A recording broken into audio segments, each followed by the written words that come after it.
திமுக கூட்டணியில் எந்த பிளவும் இல்லை, மிக சரியான கூட்டணி என்று அமைச்சர் நேரு தெரிவித்தார். கூட்டணி குறித்து தாம் பேசியதை திரித்து கூறியிருப்பதாகவும் நேரு மறுப்பு தெரிவித்தார். வ.உ. சிதம்பரனாரின் 153வது பிறந்தநாளையொட்டி திருச்சி நீதிமன்றம் அருகே உள்ள அவரது உருவ சிலைக்கு நகராட்சி நிர்வாகத்துறை அமைச்சர் நேரு தலைமையில் திமுகவினர் மாலை அணிவித்து மரியாதை செலுத்தினர். மேயர் அன்பழகன், பெரம்பலூர் நாடாளுமன்ற உறுப்பினர் நேரு, அருண் உள்ளிட்டோர் உடனிருந்தனர். தொடர்ந்து செய்தியாளர்களை சந்தித்து பேசிய அமைச்சர் நேரு, திமுக தலைமையிலான கூட்டணி மிக சரியான கூட்டணி என்று கூறினார்.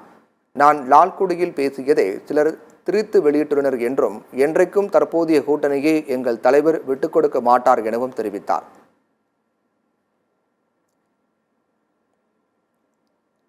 நான் சொன்ன கருத்து என்னவென்றால், 38 ஆண்டு காலம் கழித்து ஜெயலலிதா மீண்டும் ஆட்சி பொறுப்பேற்று என்று சட்டமன்றத்தில் பெருமாக பேசினார்கள்.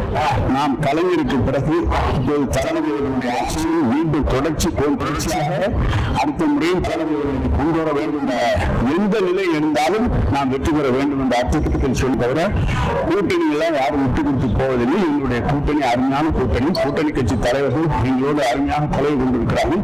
எனவே வேண்டுமென்று அதை மாற்றி போட்டு விட்டார்கள். எந்த நிலை என்றாலும் நாம் வெற்றி பெற வேண்டும் என்ற நிலையில் தான் சொன்னதை தவிர வேற ஒன்றும் இல்லை.